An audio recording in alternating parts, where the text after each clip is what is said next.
Queremos saudar a todos nessa noite com a paz do Senhor Jesus. Queremos recebê-los com alegria para esse culto que nós estamos prestando ao nosso Deus. O nosso pastor Cláudio, ele está em compromisso de pregação, por isso não está conosco essa noite, mas nós os recebemos com muita alegria também. Queremos convidá-los a abrir a palavra de Deus em Romanos capítulo 12, e nós vamos fazer a leitura do verso 9 até o verso 21, dando sequência à nossa série de estudos nessa carta do apóstolo Paulo.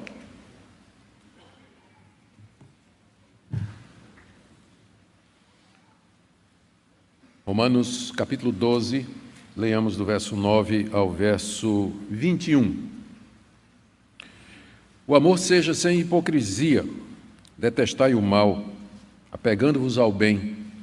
Amai-vos cordialmente uns aos outros com amor fraternal, preferindo-vos em honra uns aos outros. No zelo não sejais remissos, sede fervorosos de espírito, servindo ao Senhor. Regozijai-vos na esperança, sede pacientes na tribulação, na oração perseverantes. Compartilhai as necessidades dos santos, praticai a hospitalidade. Abençoai os que vos perseguem, abençoai e não amaldiçoeis.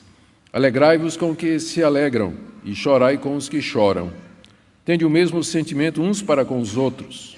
Em lugar de serdes orgulhosos, condescendei com o que é humilde.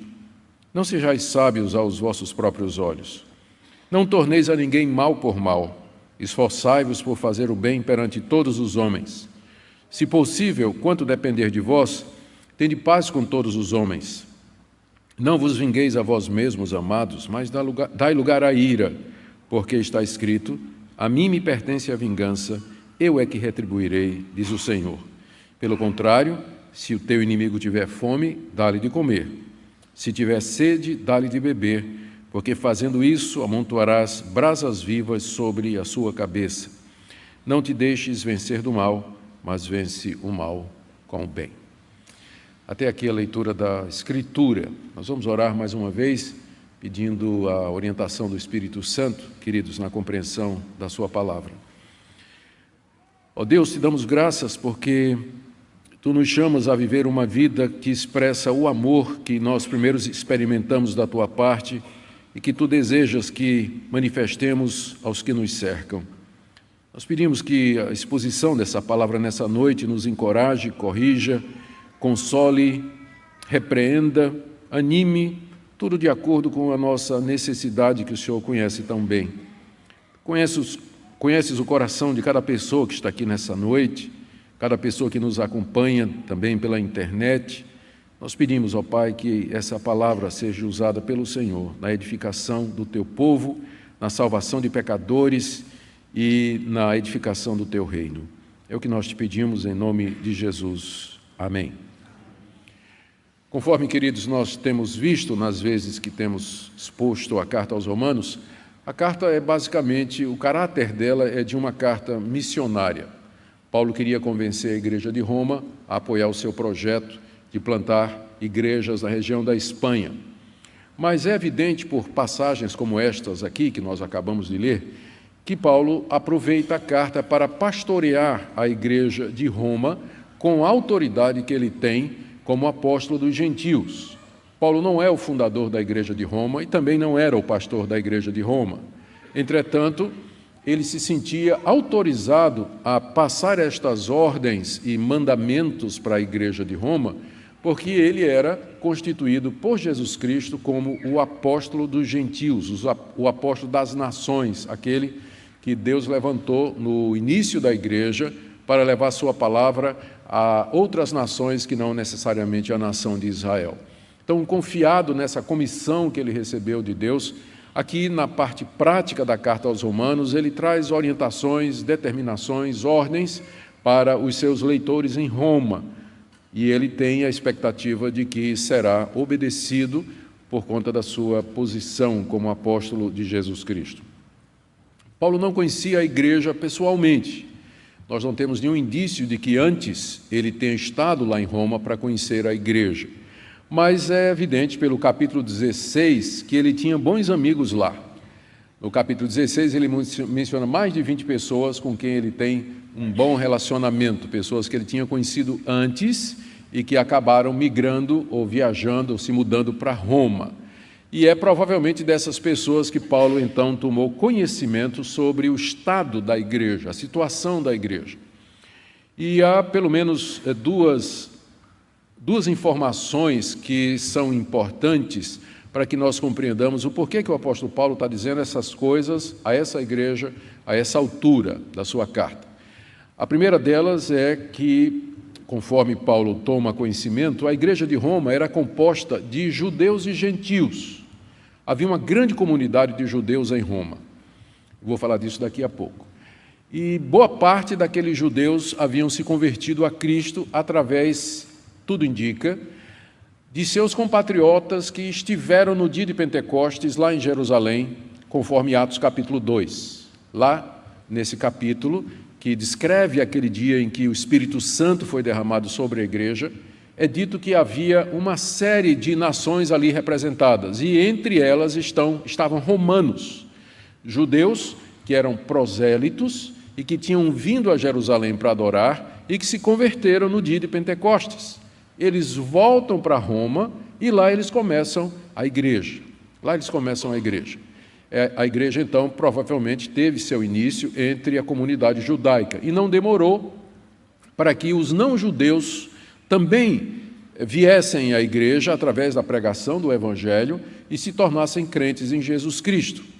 Àquela altura da igreja cristã, havia uma tensão ainda muito forte entre cristãos, judeus e gentios, especialmente porque os judeus convertidos a Cristo, eles não viam razão para abandonar os seus costumes. Eles ainda circuncidavam seus filhos, eles ainda não comiam carne de porco, não comiam sangue, não comiam determinados animais, eles guardavam o sábado, guardavam os festivais religiosos e alguns ainda praticavam aqueles votos que eram recomendados na lei de Moisés no Antigo Testamento.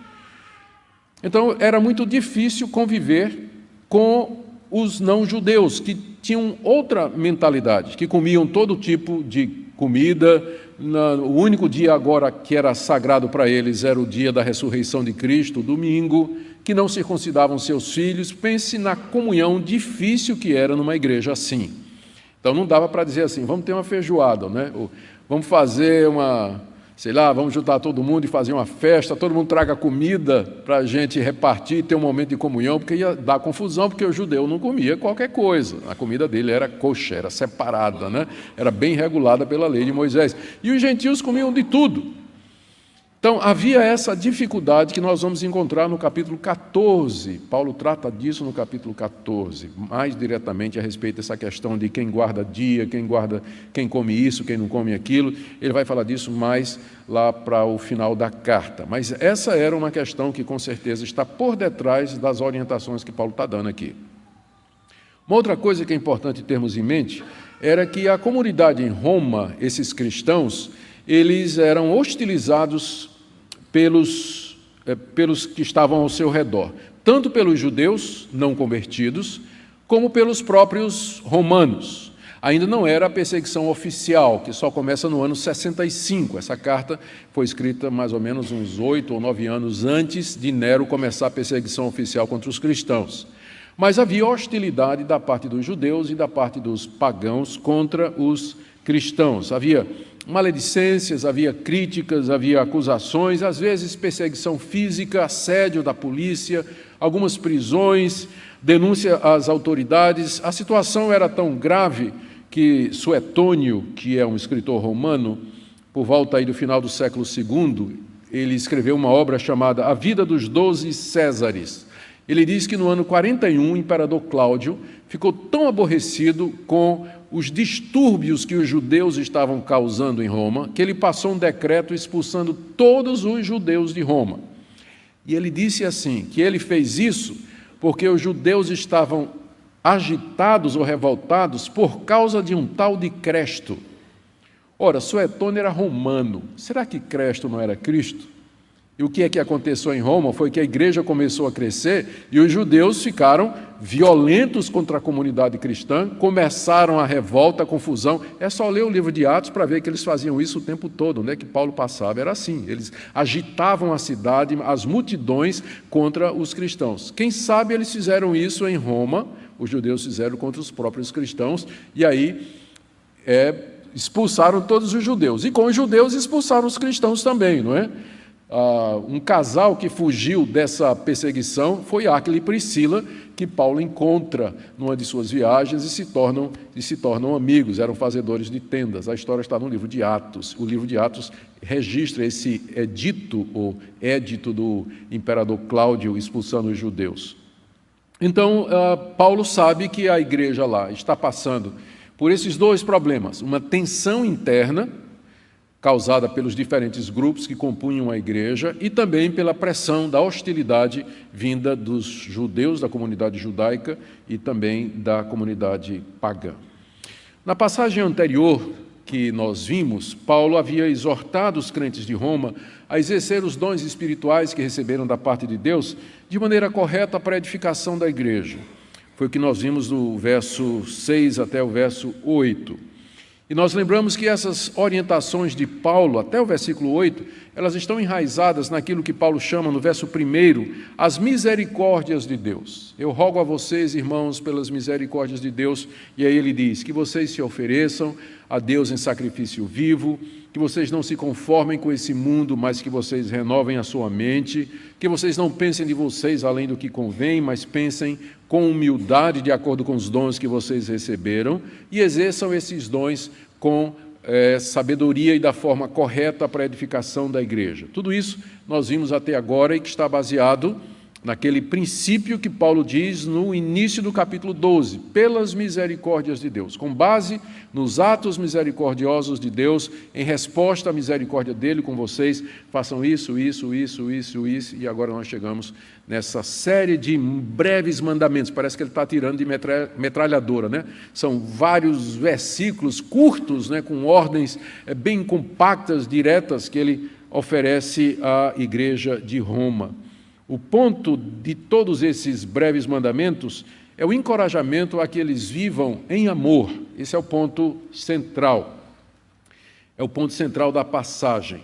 E ela pode ser dividida de maneira flexível, porque não dá para dividir de maneira estanque, né? Paulo provavelmente não estava na mente dele essa divisão que eu vou fazer, ela é só didática, né, para nos ajudar. Mas nós vamos dividir a passagem em duas partes. A primeira, Paulo fala a respeito da necessidade de nós amarmos os nossos irmãos e a Deus. Isso vai do verso 9 até o verso 16. Tem um versículo no meio que não se encaixa, quando chegar lá eu vou dizer. E na segunda parte, do verso 17 a 21, ele fala do amor que nós temos que ter para com aqueles que nos perseguem e para com os inimigos. Na primeira parte, quando ele fala de nós termos de amar a Deus e aos irmãos, tem a ver com aquela tensão interna que a igreja estava passando. E a segunda parte, quando ele fala do amor que nós temos de ter com os nossos inimigos, tem a ver com as perseguições que eles estavam sofrendo. Então vamos ver estas partes na expectativa de que nosso Deus abençoe o estudo da sua palavra em nosso coração. No final, nós vamos fazer uma aplicação para os dias de hoje. Então, em primeiro lugar, a exortação para que nós amemos os irmãos em Cristo e amemos a Deus, do verso 9 até o verso 16. No verso 9, Paulo diz assim, o amor seja sem hipocrisia. Aqui, o amor encabeça a lista. E se você consultar os comentários, os estudiosos todos vão dizer a você que é a chave para entender o resto dos mandamentos. Tudo o que vem em seguida é uma expressão desse amor que Paulo diz que tem que ser sem hipocrisia. A palavra hipocrisia é uma palavra interessante, é a palavra grega que significa literalmente estar atrás de alguma coisa. O hipócrita era o ator de teatro. Vocês já viram aquelas figuras de teatro antigo ou clássico, em que o ator tem uma máscara, né? Ou rindo ou chorando, e que ele coloca na cara e fala atrás da máscara. Então, de repente, ele tem que fazer uma fala em que tem um choro, ele pega uma máscara onde a figura está chorando, mesmo que ele esteja rindo por detrás da máscara, né? O que vai parecer ao público é que ele está chorando, e ele declama né? Não importa os sentimentos dele, mas ele parece que está chorando.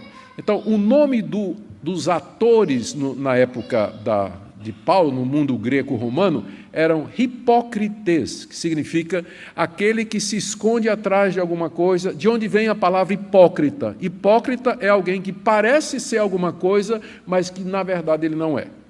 É alguém que aparenta ser alguma coisa, que na realidade ele não é. Quando Paulo diz, o amor seja sem hipocrisia, ele está dizendo, o amor de vocês não pode ser fingido, não pode ser fake. Não fake o amor, né? Não faça isso. Não finja que você ama quando você não ama. O amor fingido é hipocrisia. Exemplo, Judas chegou perto de Jesus e disse, salve, mestre, puxou e o beijou, e em seguida o traiu. Amor fingido. Há tantos exemplos na Bíblia de amor fingido. Paulo diz que o amor de vocês não seja fingido, que seja um amor sincero, que seja um amor sincero. Outra coisa que você percebe a respeito desse amor que controla toda essa sessão é que, além de ele ser autêntico e genuíno, ele não é apenas uma emoção, porque o resto da lista de Paulo é composta de atitudes. Se você ama, você vai fazer isso, isso, isso, isso, isso.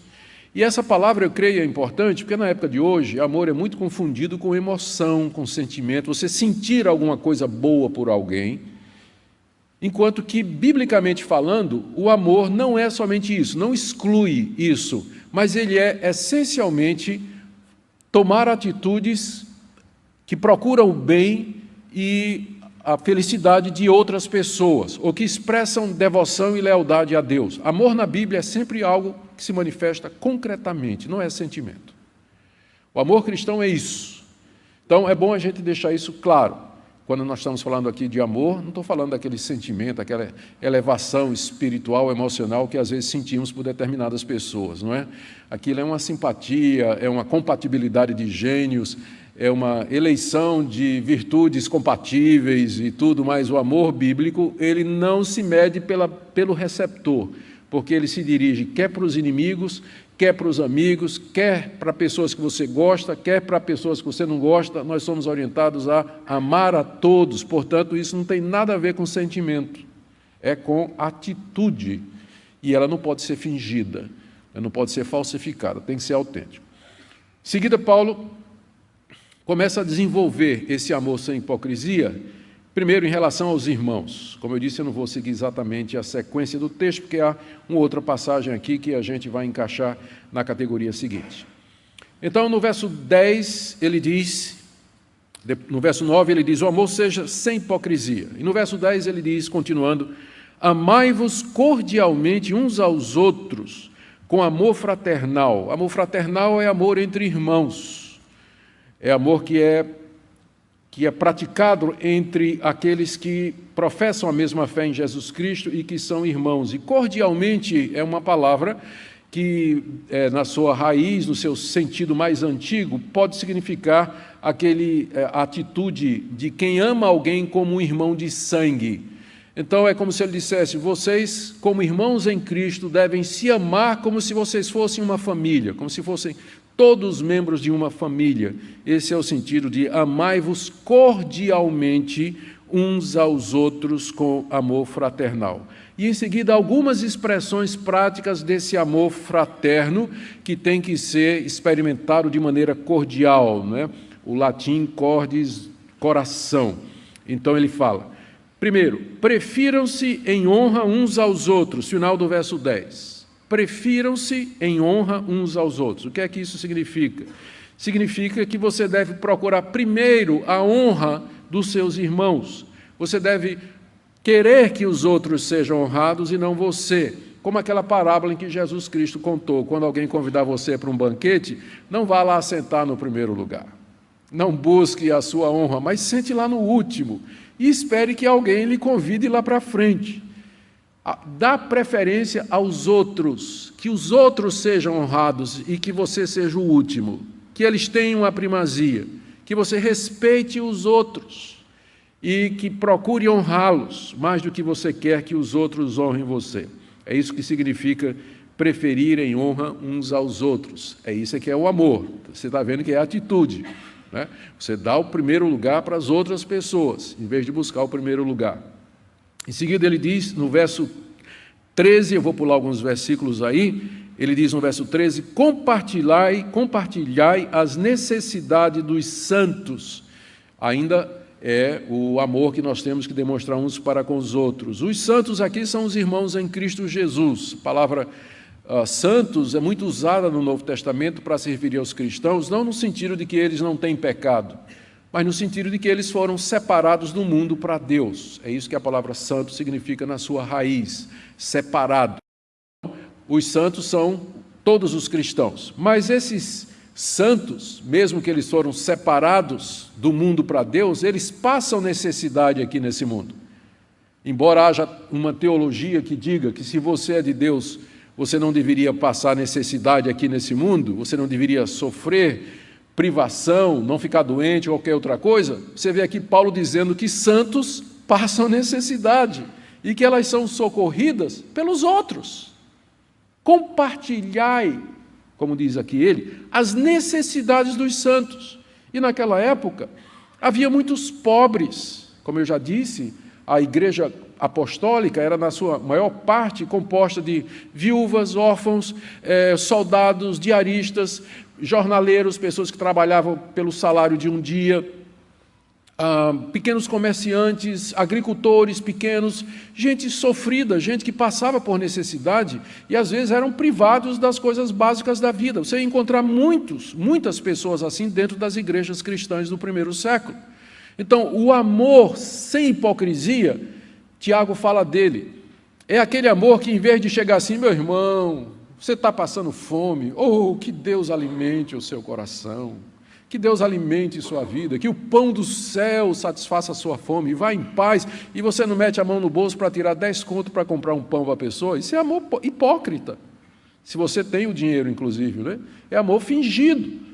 O amor verdadeiro é compartilhar as necessidades dos santos. Se você sabe que tem alguém que está passando necessidade, passando frio, passando fome, qualquer outro tipo de necessidade, e se você tem condições, amar é você ir lá, não de palavras, mas de obra e de verdade, e ajudar aquela pessoa. Era isso que os primeiros cristãos faziam. Interessante que os inimigos dos cristãos podiam falar tudo deles no primeiro século. Mas eles tinham que admitir algumas coisas, como, por exemplo, um outro escritor romano, pagão, eu não sei se era Celso, né? Celso foi um grande inimigo dos cristãos, escreveu coisas terríveis contra os cristãos, mas a uma certa altura, eu não tenho certeza se foi ele, numa passagem ele diz assim, esses ateus galileus, eles alimentam não somente os seus órfãos, mas também os nossos. Ele admitia isso, que os cristãos cuidavam não somente dos pobres da sua comunidade, mas também dos filhos dos pagãos, dos próprios inimigos. Os próprios perseguidores do cristianismo admitiam isso. O amor seja sem hipocrisia, compartilhai as necessidades dos santos. Ainda no verso 13, Paulo diz, praticai a hospitalidade. A hospitalidade era muito necessária naquela época.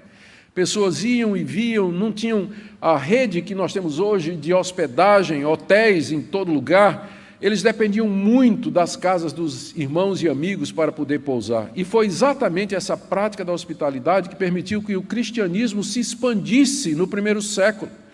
A terceira carta de João foi escrita exatamente para isso, para encorajar a hospitalidade entre aqueles irmãos que iam levar a palavra de Deus para locais distantes.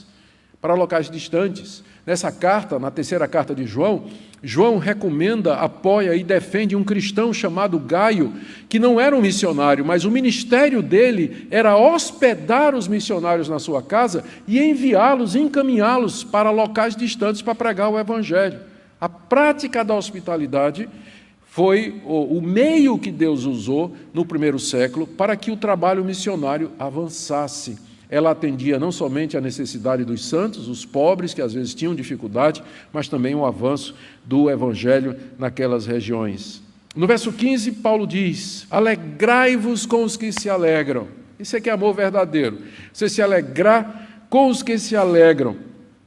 Apesar de todo o sofrimento que aqueles cristãos passavam, havia momentos de alegria entre eles, não é? E não somente nas coisas espirituais.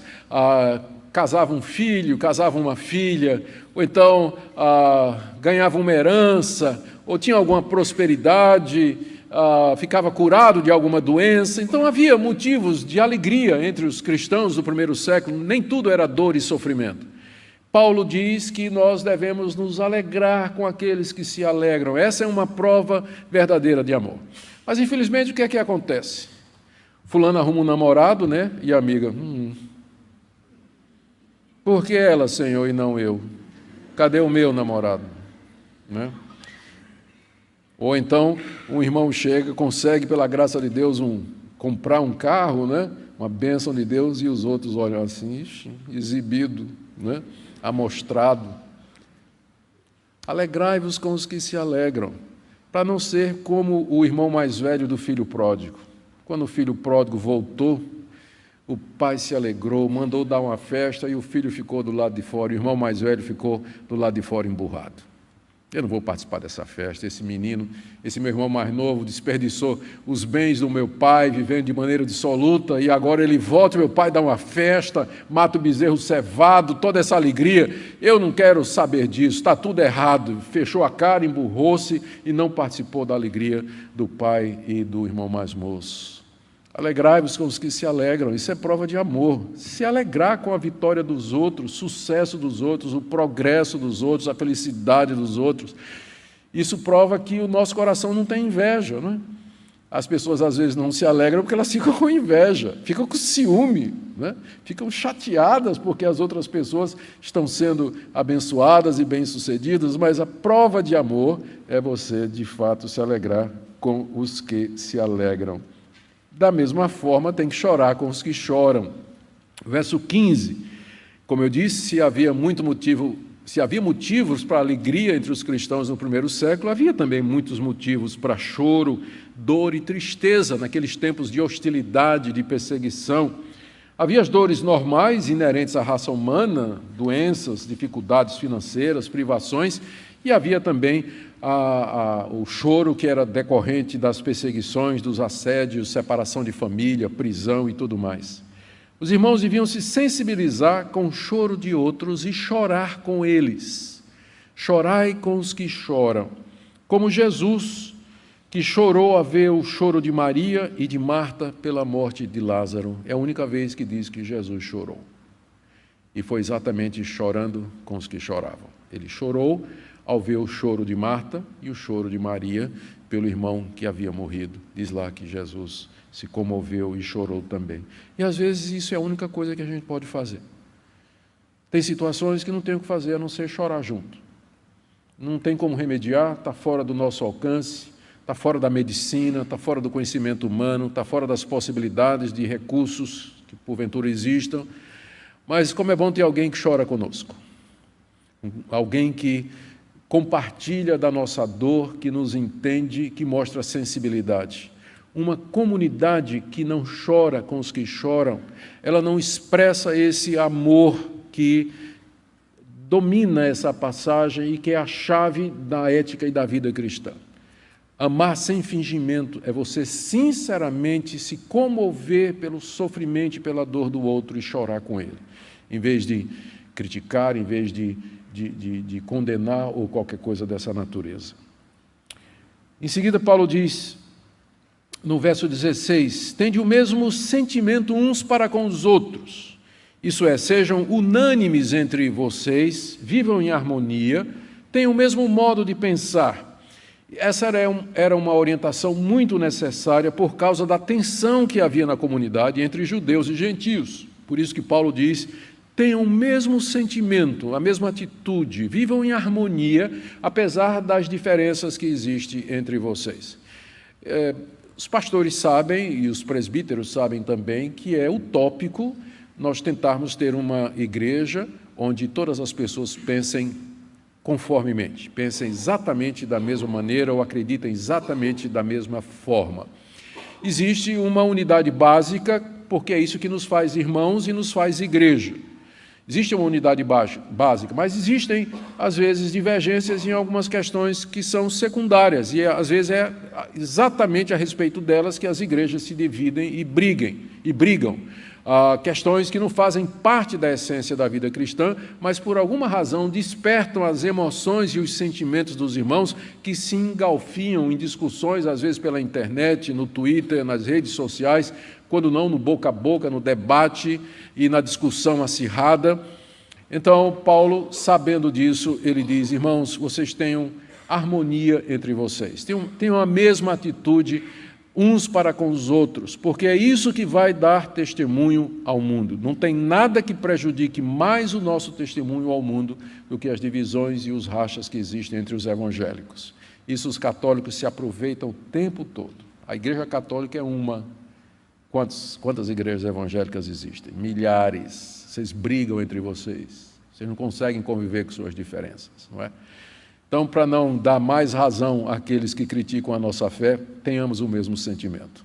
Pensemos em harmonia, concordemente. Para isso é necessário humildade, é necessário reconhecer que, às vezes, as questões que você considera importantes, elas não são. É preciso ceder naquilo que não é importante e procurar vivermos em torno daquilo que nos é revelado como fundamental para o cristianismo. Em seguida, ainda no verso 16, na mesma linha, Paulo diz: em lugar de serdes orgulhosos, condescendei com o que é humilde.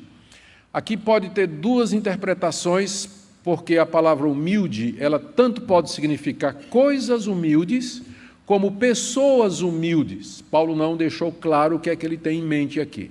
Se for coisas humildes, o que ele está dizendo é: em vez de vocês serem altivos e orgulhosos, se acomodem a situações humildes, como, por exemplo, aceitar fazer tarefas humildes, servir numa posição obscura, onde não tem reconhecimento. Concorde, aceite posições humildes na igreja, não queira ter o primeiro lugar. Então, essa interpretação é possível. Mas humildes aqui pode significar pessoas de condição humilde. E, nesse sentido, o que Paulo está dizendo é: em vez de vocês serem altivos, se comuniquem e sejam solidários com pessoas humildes. Sejam sensíveis para com elas, falem com elas, mostrem que vocês têm interesse pelas pessoas, não pelo status financeiro, pelo que aquelas pessoas podem dar em troca para você. Em vez de viver em arrogância, em altivez, fala com todo mundo, conversa com todo mundo, com as pessoas humildes da igreja, mostra que você as ama, independentemente daquilo que elas têm ou deixam de ter. Então, pode ser as duas interpretações, ou se acomodar a tarefas humildes, ou comunicar com as pessoas mais humildes. Ninguém sabe direito o que é que Paulo quis dizer, tanto é que as traduções se dividem sobre isso. Eu sempre gosto de fazer o seguinte: quando Paulo, ou qualquer outro autor bíblico, diz alguma coisa que a gente chama de ambígua, né, que pode caber dois sentidos, eu prefiro juntar os dois, né, porque senão, se a gente escolhe um, pode acabar excluindo o outro, né, que também é importante. As duas interpretações são boas e cabem bem no contexto. Então, provavelmente, Paulo, ao dizer isso, condescendei, né, se acomodem àquilo que é humilde, ele tinha em mente não somente as situações, mas situações que envolviam relacionamento com pessoas humildes em relação àquelas que tinham mais porte ou mais condição financeira ou uma posição mais alta na sociedade. E como isso é importante para a igreja? É isso que faz a igreja ser o que é. Ela é composta de pessoas de status diferentes, de preparação e conhecimento diferente, condição financeira diferente, mas unidas pelo amor que elas têm como irmãos em Cristo Jesus. Ou seja, terminando o verso 16, não sejam sábios aos seus próprios olhos. Não pensem que vocês são alguma coisa, é isso que ele está dizendo aqui. Não pensem que vocês são melhores do que as outras pessoas e que todos deveriam dar a você o primeiro lugar, que você deveria estar na frente, que você deveria ser honrado, deveria ser reconhecido. Tem muita gente que sai da igreja por isso. Trabalhei minha vida toda na igreja, me esforcei tanto, nunca o pastor chamou meu nome lá na frente. Nunca foi, saiu nem no boletim. Né? Irmãos, por que nós fazemos as coisas na igreja? É para glória, receber glória dos homens, o aplauso dos homens? Não é? Condescendei com o que é humilde, se acomode, mesmo que Deus tenha dado a você uma função que não recebe reconhecimento, ou que não é aplaudida e tudo mais, nós fazemos estas coisas para a glória de Deus e não para a nossa própria glória. Aqui termina o que eu entendo Paulo está dizendo nessa passagem com relação ao amor sem fingimento. O amor sem fingimento é isso tudo aqui que nós acabamos de ver. Preferir os outros em honra, procurar o bem dos outros, compartilhar a necessidade dos santos, praticar a hospitalidade, chorar com eles, se alegrar com eles, aceitar conviver em situações humildes com pessoas de origem humilde também. É tudo isso que faz parte do amor que caracteriza a igreja. Este é o amor não fingido, o amor não hipócrita que Deus quer da sua igreja. Mas há algumas passagens aqui também, em segundo lugar, que mencionam o nosso amor para com Deus. E eu vou citar aqui algumas delas. Voltando lá no verso 9, Paulo disse assim, depois dele dizer, o amor seja sem hipocrisia, ele diz no final do verso 9, detestai o mal, apegando-vos ao bem. A cultura grego-romana era muito tolerante para com o mal, para com o pecado. Os deuses pagãos, eles eram moralmente falhos. Os deuses do Olimpo, Zeus, Netuno, Plutão, todos estes deuses que a gente conhece aí dos filmes de Hollywood e tudo mais, romantizados e tudo, eles tinham atitudes e sentimentos humanos. De vez em quando um deles fugia lá do Olimpo, se transformava num homem e ia deitar com as esposas de outras pessoas lá, não é? Cometiam adultério, praticavam crimes, eram vingativos, ciumentos, estavam envolvidos em guerras, eram os deuses pagãos. Tais os deuses, tais os adoradores. A moral pagã do primeiro século era uma moral muito frouxa, que suportava e tolerava desde a prática da pedofilia até a traição e o adultério e o uso descarado de concubinas por um dono de casa, que tinha a matriz e diversas filiais e era do conhecimento de todo mundo. Quando os cristãos chegam com sua ética, esse tipo de coisa aqui, eles estão indo contrário ao pensamento da sua época, completamente. Por isso que eles eram perseguidos, né? E os pagãos achavam que era um povo muito estranho, né? Porque eles não viviam como os pagãos viviam, porque o Deus dos cristãos era um Deus santo, era um Deus reto, justo, verdadeiro, e que aborrecia o mal, que amava o bem, e que exigia dos seus seguidores que fossem santos como ele é santo. Então, Paulo começa aqui essa lista, depois de dizer que o amor seja sem hipocrisia, ele já diz assim, deteste o mal. O cristão tem que detestar o mal. Essa palavra detestar, ela pode ser traduzida como odiar, odiar o mal, ter ódio do mal. O mal aqui é tudo aquilo que é contrário à santidade de Deus, é contrário contra a lei de Deus, o caráter de Deus. Nós temos que demonstrar isso no meio de uma sociedade que já tolera tudo. O cristão precisa se posicionar com relação ao mal. Eu detesto o mal. Isso pode exigir de nós situações meio que radicais no ambiente de trabalho, na universidade, na escola, na sua família. A gente não pode concordar com o mal e, às vezes, ficar calado, se quem cala consente, né? Às vezes, o silêncio pode ser cumplicidade ou interpretado como cumplicidade. O cristão ele tem que aborrecer o mal. Aborrecer não somente você intimamente rejeitar o mal, mas você expressar isso. Isso aqui está errado, eu não concordo com isso. Isso aqui está errado por isso, por isso. E a gente pode fazer isso com amor. A gente pode fazer isso com amor, com educação. Né? Não precisa entrar batendo, né? Forte, né? Mas você, com educação, classe e elegância, né? Humildade e amor, você pode dizer, isso aqui está errado e eu não concordo com isso, por isso, por isso, por isso, por isso. Né? Sem necessariamente perder as estribeiras. Ao contrário concomitantemente a detestar o mal, você tem, no verso 9, Paulo dizendo, apegai-vos ao bem.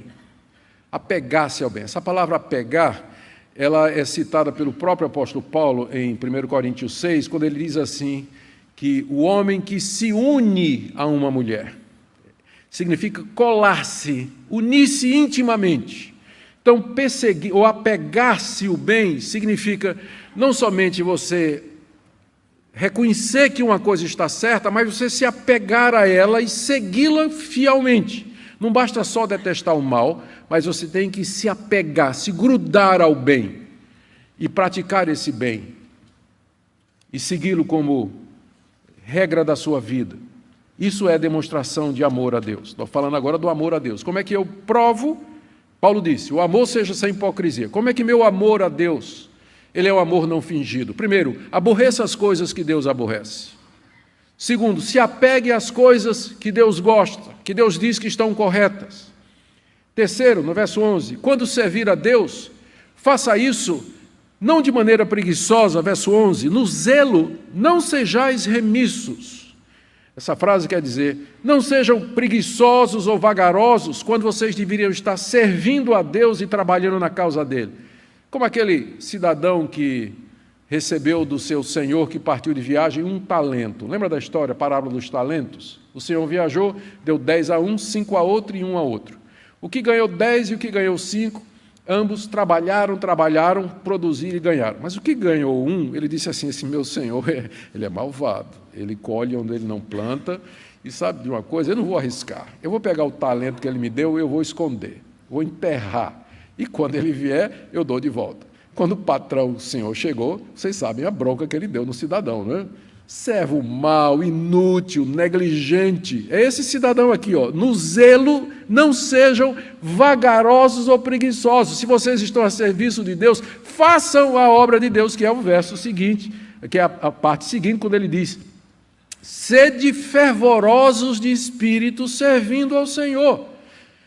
Fervoroso, né, vem de ferver, é uma palavra grega que significa entrar em ebulição. Então, tem um espírito em ebulição, inflamado pelo Espírito Santo de Deus, para fazer as coisas de Deus. Ou seja, faça as coisas de Deus com entusiasmo. Se você ama a Deus, então faça as coisas dele com entusiasmo, com dedicação, como quem está com o coração em chamas, ardendo de amor a Deus e querendo se consumir no serviço dele. O serviço a Deus não pode ser feito de outra maneira. Continuando no verso 12, Paulo diz, regozijai-vos na esperança, sede pacientes na tribulação, na oração perseverantes. São 3 mandamentos, todos eles bem ligados e todos relacionados com amor a Deus. Se você ama a Deus, você vai se regozijar nas promessas dele, que é a nossa esperança. Qual é a nossa esperança? É a promessa que Deus fez de que um dia ele vai fazer justiça e juízo nesse mundo.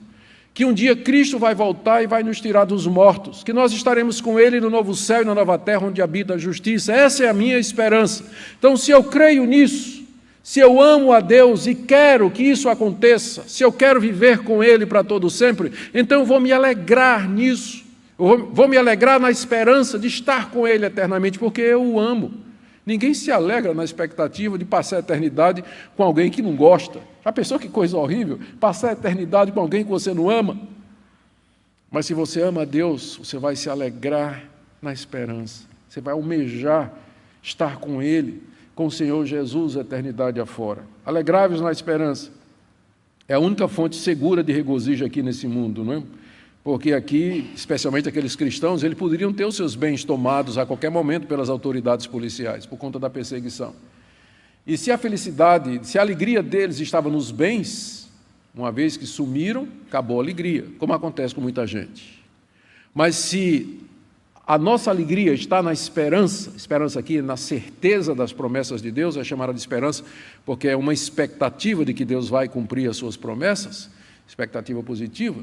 Se a nossa alegria está nessas coisas, isso ninguém pode tirar de nós. Eles podem tirar os nossos bens, nossa liberdade, eles podem nos roubar dos nossos direitos, eles podem nos jogar à prisão, podem nos torturar, mas uma coisa eles não podem tirar, é a alegria que nós temos na esperança que Deus nos dá através de suas promessas. Então, regozijai-vos na esperança.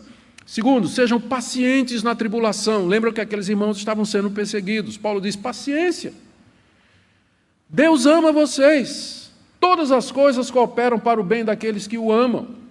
E se a tribulação vier, sejam pacientes. Ser paciente aqui significa não reclame, não murmure, não critique, não diga que Deus é injusto, que você não merece isso, que está tudo errado. Não fique emburrado com Deus. Mas seja paciente, porque ela haverá de passar e no tempo certo Deus haverá de trazer a recompensa para vocês. Nós estamos vivendo um momento assim de muita antecipação por conta da situação política no nosso país. E a gente sabe que parte do que tem sido dito, né, há um medo de muita gente do surgimento de um governo totalitário, de um lado ou do outro, né, comunista ou sei lá o que, militar ou qualquer outra coisa, e a gente fica assim meio com medo de tudo mais. A gente tem que lembrar que a igreja sempre sobreviveu, independentemente do regime. Ela sobreviveu à época de Hitler, sobreviveu na Coreia do Norte, sobreviveu nas perseguições da China, sobreviveu ao Império Romano. Sede pacientes na tribulação. Se ela vier, nós estaremos prontos, porque a nossa esperança não está aqui, a nossa alegria está em outro lugar. E Deus haverá de nos dar paciência no meio da tribulação. E isso tudo a gente consegue, terceira parte aí, na oração perseverantes. Ou seja, nunca parem de orar, nunca parem de orar. Desenvolvam uma atitude, um espírito de oração, que faz com que você busque a Deus quando você está dirigindo, quando você está no trabalho, está na fila, né, do médico, esperando o médico, ou na fila do banco, ou qualquer outra coisa, em uma atitude de oração o tempo todo, orando, clamando a Deus, adorando, servindo a Ele, confessando, tendo simplesmente comunhão com Ele. Significa também, tira um tempo para orar com o marido, com a esposa, com os filhos, com os irmãos, participa das reuniões da igreja. O ponto é, não pare de orar, sejam perseverantes na oração, porque é através disso que você vai ter paciência na tribulação e alegria na esperança. Agora, por último, meus irmãos, vamos ver agora o que Paulo diz a respeito do amor com relação aos inimigos. Já vimos o que é o amor sem hipocrisia com relação aos irmãos em Cristo, já vimos o que é o amor sem hipocrisia com relação a Deus, e o que seria o amor sem hipocrisia com relação aos descrentes. Lembrem aqui, mais uma vez, que o contexto é aquele de perseguição e hostilidade, como eu falei. De que maneira Paulo quer que aqueles cristãos se comportem diante dos inimigos? Vamos começar no verso 14. Abençoai os que vos perseguem, abençoai e não amaldiçoeis. Paulo aqui está ecoando o ensino de Jesus no Sermão do Monte. O que ele está dizendo é, quando vocês forem perseguidos pelos judeus ou pelas autoridades romanas, não peçam a Deus para que Ele amaldiçoe os seus perseguidores. Oh Deus, amaldiçoe essa turma. Que morram os filhos dessa turma. Que eles fiquem doentes, né? Que sejam comidos de verme.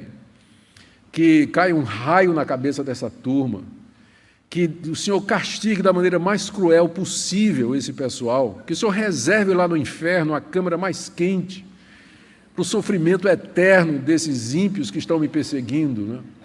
Não peça a Deus para amaldiçoá-los, diz o apóstolo Paulo, mas peça a Deus para abençoá-los. E a gente pergunta, mas como?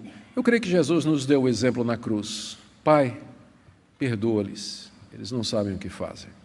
Estevão deu o exemplo quando ele foi apedrejado, Atos capítulo 7, foi apedrejado pelos judeus, e ao morrer, ele levou os olhos e viu o Senhor Jesus sentado à direita do Pai, em pé à direita do Pai, e ele disse, Senhor Jesus, não lhes impute esse pecado.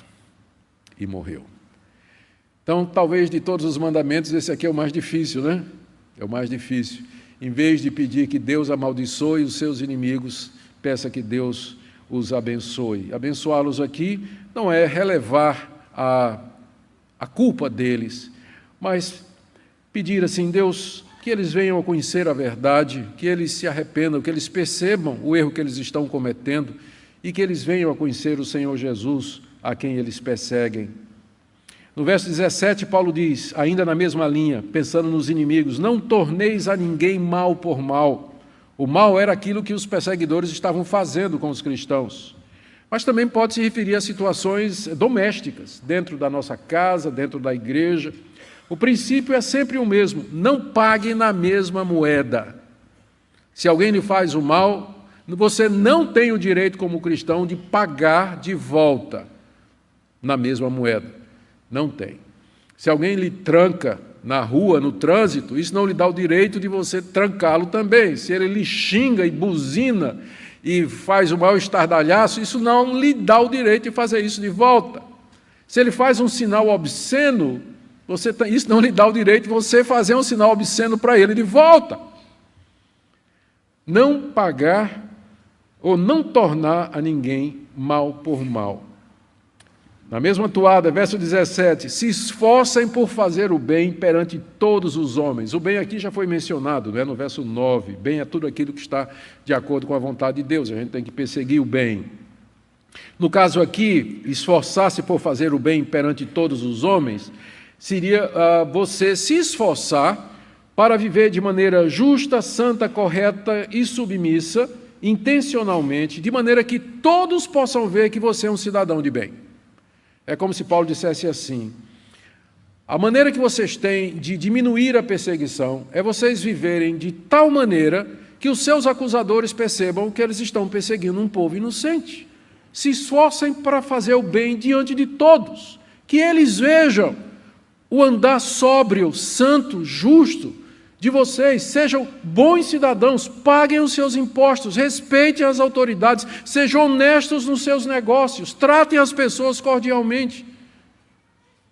O verso seguinte avança isso, se possível, verso 18, quanto depender de vós, tende paz com todos os homens. Ou seja, envie e aproveite todas as ocasiões para ter paz com essas pessoas que querem guerra com vocês. Nem sempre é possível, por isso que Paulo diz, o quanto estiver em vós, ou seja, o quanto depender de vocês, porque às vezes não depende, você faz o bem, você faz o que é certo, você é justo e honesto, e ainda assim é xingado, é perseguido, é criticado, é preso, é torturado, mas o quanto estiver em você, o quanto for possível, ande a segunda milha com aqueles que perseguem, que insultam, que hostilizam, que são contrários e que trazem dor de cabeça e problema para você, anda a segunda milha com eles. O quanto depender de vós, tende paz com todos os homens. É claro que o limite é comprometer a palavra de Deus. Se for para comprometer a palavra de Deus, ou transgredir a palavra de Deus, aí é o meu limite. Mas enquanto eu não for obrigado a quebrar a palavra de Deus, eu posso ceder-se flexível, amoroso, paciente e procurar paz com todos os homens. Aí na mesma linha, continuando, verso 19, não vos vingueis a vós mesmos, amados, mas dai lugar à ira, porque está escrito, a mim me pertence a vingança, eu é que retribuirei, diz o Senhor. Aqui Paulo está citando Deuteronômio 32, 35, quando Deus disse à nação de Israel, eu sou o Deus que retribui, eu sou o Deus da vingança. Ou seja, o que Paulo está dizendo aqui é, irmãos, não se vinguem vocês mesmos, mas deem lugar à ira, está subtendido aqui que é a ira de Deus, não é a nossa ira, mas a ira de Deus. Significa o seguinte, se você se vinga, Deus vai dizer, bom, então, eu ia me vingar dele. Eu ia me vingar dos inimigos da igreja. Eu tinha preparado um castigo, né, na eternidade, ou mesmo nesse mundo, para os inimigos. Mas você tomou a frente e você já se vingou. Então eu não vou fazer mais nada. Deus dizendo para o crente. Porque o argumento de Paulo é esse. Não se vingue, mas deixe que Deus faça isso. Dê lugar à ira de Deus e não à sua. Não fique irado e tome providências para se vingar desses inimigos, mas deixe que Deus vai fazer isso, porque está escrito, a vingança é minha e não é sua, a vingança não é sua, a vingança é de Deus, Deus está vendo e no tempo dele, do modo dele, no lugar dele, ele vai fazer o que é justo e o que é correto. A mim me pertence a vingança, diz o Senhor. Pelo contrário, agora estou no verso 20, Paulo diz, se o teu inimigo tiver fome, dá-lhe de comer, se tiver sede, dá-lhe de beber, porque fazendo isso amontoarás brasas vivas sobre a sua cabeça. Paulo aqui está citando literalmente Provérbios 25, de 21 a 22. Lá no livro de Provérbios está dito isso exatamente. Se o teu inimigo tiver fome, dá-lhe de comer, se tiver sede, dá-lhe de beber, porque fazendo isso amontoarás brasas vivas sobre a tua cabeça. O que é que Paulo está dizendo? Em vez de você se vingar, se você encontrar o seu inimigo passando fome, não diga assim, agora é minha vez de estar por cima. Como tem até uma música aí, não é? Que diz assim, um dia, né, vocês vão ver, né, Deus me abençoando e vocês lá chorando. Não me lembro nem do nome da música. Como é, pastor Luciano, aquela música? Pois é uma música aí de uma banda, é Sabor de Mel, se não me engano, né? Que diz um gosto de vingança, né? Você, por enquanto, você está lá embaixo, né? O pessoal está criticando você, o Deus vai lhe dar a vitória, você vai vencer, e aí você vai olhar para aquele pessoal que antes desprezou e você vai, né, passar na cara, olha aí. Sabor de mel. Vingança com sabor de mel. Paulo diz aqui, ó, se você encontrar o seu inimigo com fome, em vez de tripudiar dele, você vai fazer uma coisa que ele não espera de jeito nenhum que você fizesse. Dê comida para ele. E se ele tiver com sede, faça uma coisa que ele jamais esperaria que você faria, já que ele sabe que ele persegue você. Dê água para ele. Ao fazer isso, você vai estar amontoando brasas vivas, ou seja, brasa acesa, vermelha, na cabeça dele, que pode significar duas coisas.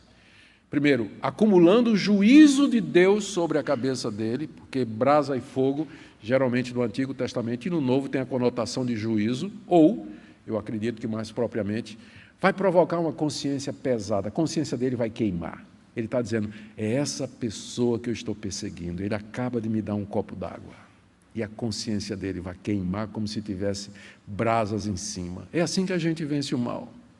É assim que a gente vence a inimizade.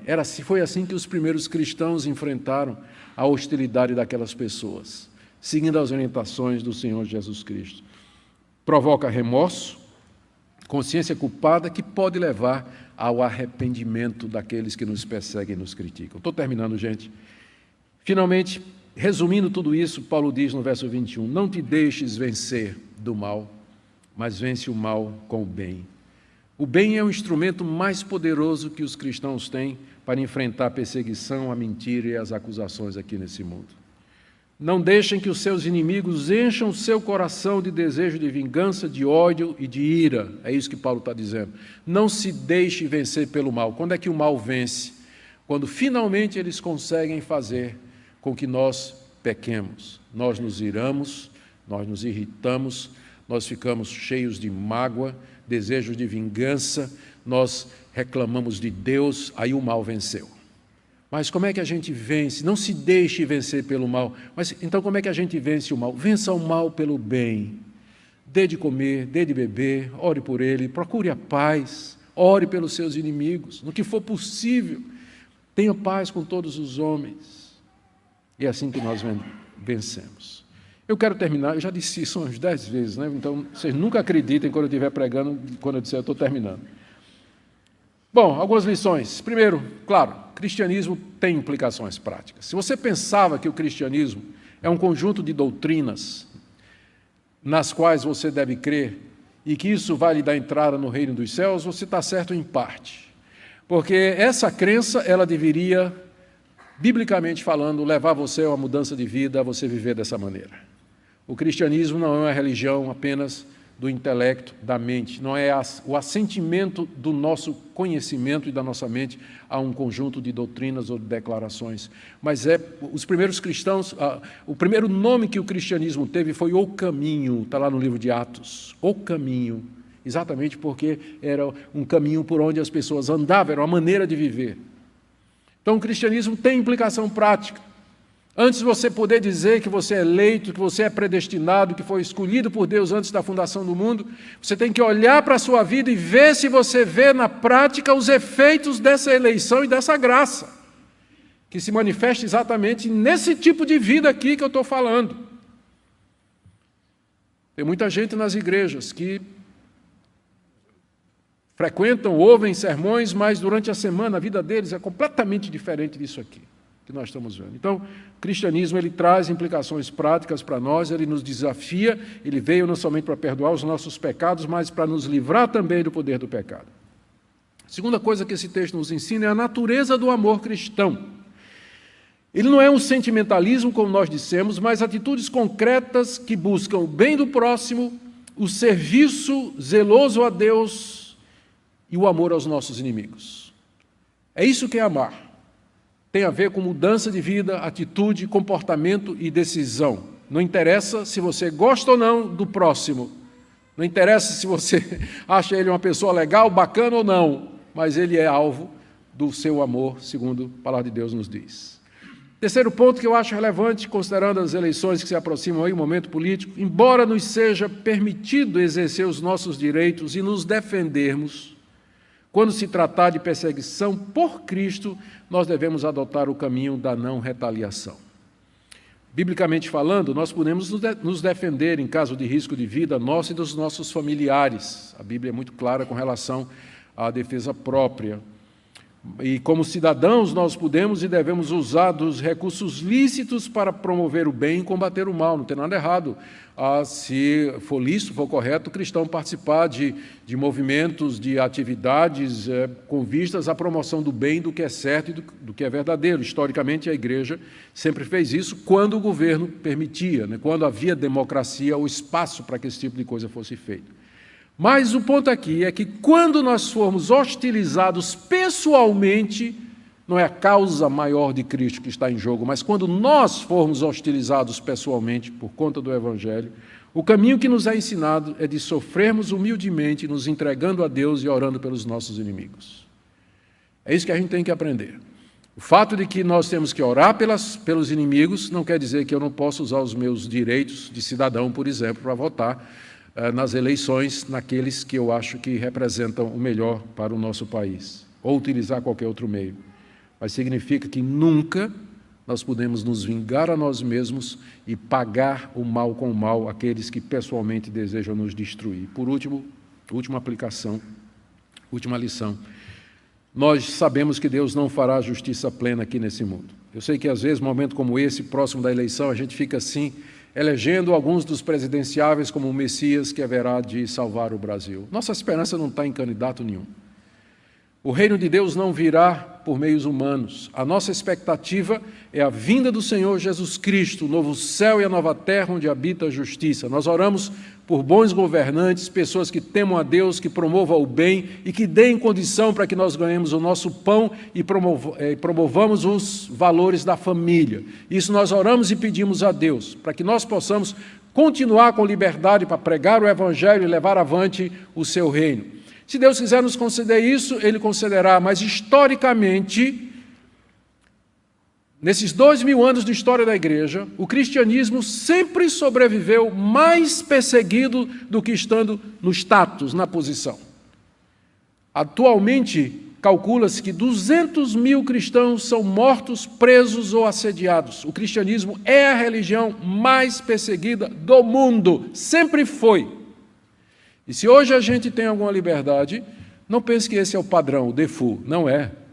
Nós temos que dar graças a Deus, porque no Brasil a gente tem isso e tudo isso pode mudar. E se mudar, estaremos prontos, porque nossa esperança não está aqui. Não está aqui. Não está em governante, não está em político, não está em absolutamente nada. Nossa esperança está em Deus, nosso Deus. Por isso é tarefa da igreja orar, buscar a Deus, cumprir o seu papel como cidadã, esse papel cívico, e está disposto a viver. Eu temo pela igreja brasileira evangélica, porque a maior parte nós somos 1/3 da população brasileira. E dessa grande quantidade, a maioria é de pessoas que pertencem a igrejas que ensinam a teologia da prosperidade. A teologia da prosperidade ensina que Deus quer que você seja feliz, e que se você doar, fizer campanha, fizer isso ou aquilo, dá isso, Deus vai lhe dar em volta uma vida próspera, feliz e tranquila. Esse tipo de teologia não prepara para a perseguição. Esse tipo de teologia não prepara a igreja para o sofrimento, porque quando vier, o crente diz, mas peraí, não estou entendendo nada, não foi isso que Deus prometeu? Meu pastor me disse, eu estou sendo fiel, dei o dízimo, fiz campanha, e isso está acontecendo? Como? Esse tipo de teologia não prepara a igreja para a perseguição. A igreja brasileira não está preparada para isso. Então, meus irmãos, nos apeguemos ao que ensina a palavra de Deus. Nos preparemos, porque nossa esperança não está aqui. Que Deus conceda a cada um de vocês, nessa noite, a sua graça. Você que está sofrendo em casa, no trabalho, sofrendo com doença, a vocês que estão engajados no serviço cristão. E eu termino só com uma palavra. Quem é suficiente para isso? Nós acabamos de ler essa lista de mandamentos aqui. Quando eu terminei de ler isso aqui, preparar meu sermão, eu parei e disse para Deus, Deus, eu sei que eu não sou capaz de viver isso aqui. E aí me lembrei que essas exortações, elas não estão aqui separadas, mas elas são resultado do que está dito nos versos de 1 a 2. Rogo-vos, irmãos, pelas misericórdias de Deus. Isso aqui é o resultado das misericórdias que Deus teve para conosco. Deus nos ama, Ele nos perdoou os pecados, nos aceitou como seus, nos deu o Espírito Santo, nos inseriu numa comunidade, nos deu sua palavra. Com base nessas misericórdias agora, amemo-nos uns aos outros sem hipocrisia. Não é uma coisa que você vai fazer com base na sua própria força ou no seu próprio esforço aos outros. A força para amar e para obedecer não vem de mim, mas vem desse amor que Deus demonstrou no Calvário, na pessoa de Jesus. Oremos. Ó Deus, quem é suficiente para essas coisas? Derrama em nossos corações o teu amor. Dá-nos um batismo desse amor. Nós não queremos, Deus, coisas extraordinárias, sinais e prodígios. A igreja não está precisando disso. A igreja precisa desse amor, que nos prepara para o sofrimento, para a tribulação, que nos ajuda a cuidar dos irmãos necessitados e que demonstra o teu amor, e que enfrenta os inimigos com o bem, com a paz. Abençoa a tua igreja no Brasil, nesses momentos difíceis e tensos. Dá-nos graça para focarmos no que é certo e que não coloquemos a nossa esperança nos homens, mas somente no Príncipe da Paz, que ressurgiu e tem todo o poder no céu e na terra. A Ele toda a glória. É o que nós te pedimos em nome de Jesus. Amém.